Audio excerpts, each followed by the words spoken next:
एक दिन अचानक गर्गाचार्य जी का आगमन हुआ। गर्गाचार्य जी आए तो नंदराय जी ने बड़ा सत्कार किया और फिर पूछते हैं, आचार्य जी अचानक आज हमारे यहाँ आगमन का कोई अलग से विशेष कारण या यहाँ से कहीं गुजर रहे थे? बोले नहीं नहीं, हमारा तो काम ही है, कहीं जनेऊ संस्कार, कहीं मुंडन संस्कार, कहीं विवाह संस्कार, तो कहीं नामकरण संस्कार। बोले महाराज बड़ी सुंदर याद दिलाई, हमारे यहाँ भी दो दो लाला हैं, लेकिन उनमें से अभी किसी का नामकरण नहीं हुआ। जब आप आ गए हैं तो जरा आप ही नामकरण की प्रक्रिया को पूरा कर दें। गर्गाचार्य जी ने कहा, नंदराय जी आपका भाव बड़ा सुंदर है, लेकिन क्षमा करिएगा मैं आपके यहाँ नामकरण नहीं करा सकता। क्यों?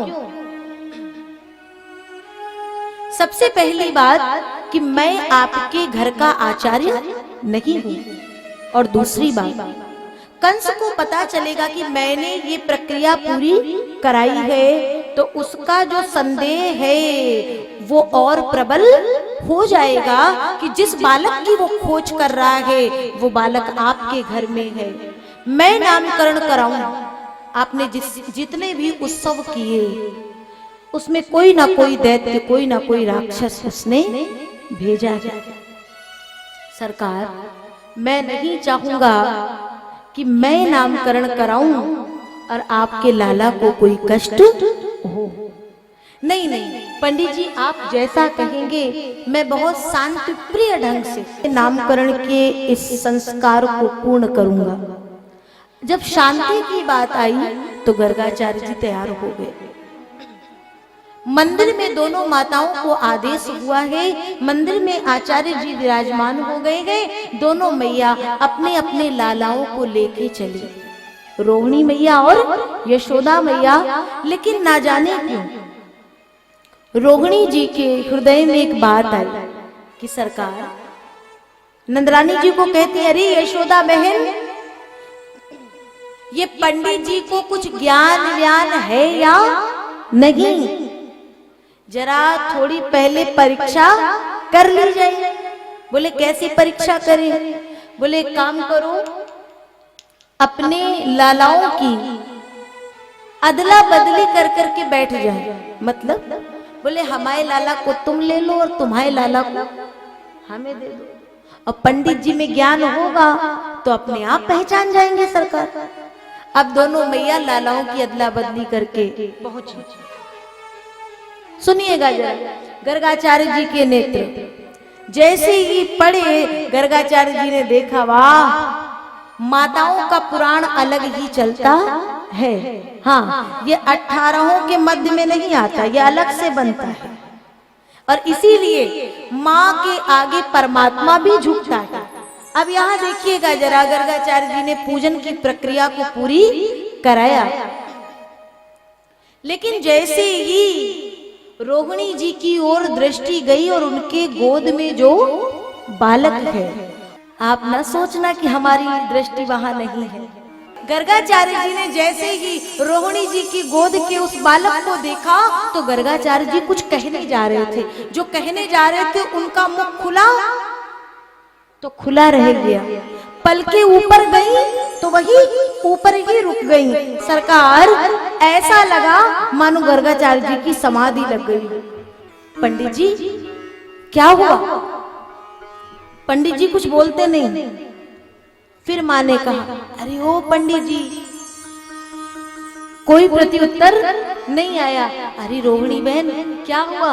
बोले कुछ गड़बड़ दिख रही है। फिर से आवाज लगाओ, अरे ओ पंडित जी। जैसे अभी हमारे भाव विभोर थे ना, वैसे अब 3 बार इशारा हुआ, लेकिन पंडित जी का ध्यान इधर नहीं घूमा। तब मैयाओं ने कहा दोनों मिलकर के, बोले यशोदा बहन कहीं हमारे पंडित जी, अरे पंडित जी जा नहीं थी तो बाहर जा करके जाते, हमारे ऊपर इतना बड़ा पाप काहे दे रहे हो? दोनों बहनें मिलकर के आवाज लगाई, अरे ओ पंडित जी, मानो हमारे गर्गाचार्य जी की समाधि छूटी हो। हाँ हाँ मैया।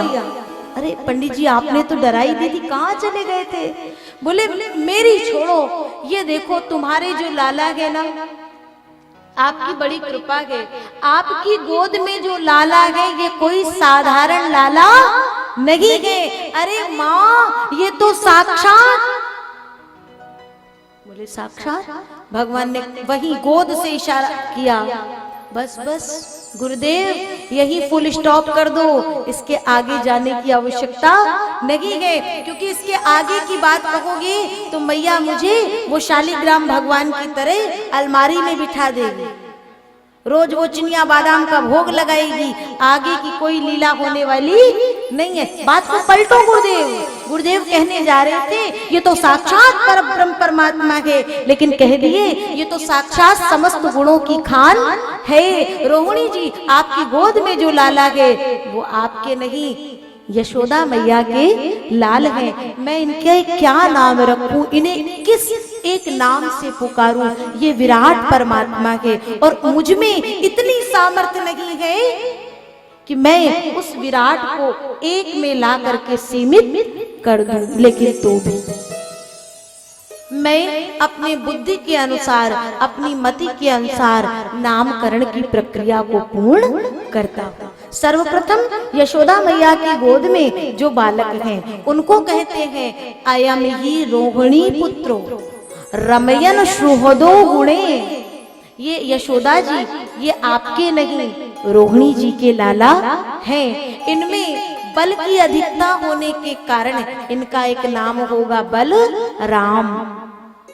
और जिस बालक का बल समस्त लोगों और समस्त जीवों का कल्याण करेगा, ऐसे पुत्र का एक नाम बलभद्र भी होगा। और रोहिणी मैया आपकी गोद में जो बालक है क्या कहूं, लेकिन फिर भी कृष्ण पक्ष में जन्म होने के कारण इनका एक नाम होगा कृष्ण। श्याम वर्ण होने के कारण इनका एक नाम होगा श्याम। आगे चल करके गौपालन करेंगे तो नाम होगा गोपाल। गिरिराज जी को धारण करेंगे तो गिरिराज धरण। यशोदा मैया सुनते सुनते थक गई तो कहती बस करो पंडित जी, कभी कृष्ण कभी गोपाल कभी श्याम, अरे कोई एक नाम बताओ ना जो प्रेम से अपने लाला को पुकार पाऊं। गुरुदेव ने कहा क्या कहूं, मैंने पहले ही कहा कि उस विराट को एक में सीमित करने की सामर्थ्य इस गर्गाचार्य में नहीं है। मैया तुझे तो जो नाम अच्छा लगे उसी नाम से अपने लाला को पुकारती रहना। और आपको पता है यशोदा मैया ने कहा मुझे तो इसके लिए कनुआ छोड़ करके दूसरा कुछ अच्छा ही नहीं लगता है। जीवन पर्यंत यशोदा मैया ने श्री कृष्ण को कनुआ कनुआ कह करके पुकारा सरकार, और दूसरा कोई नाम ही नहीं लिया। इस तरीके से यह नामकरण की सुंदर लीला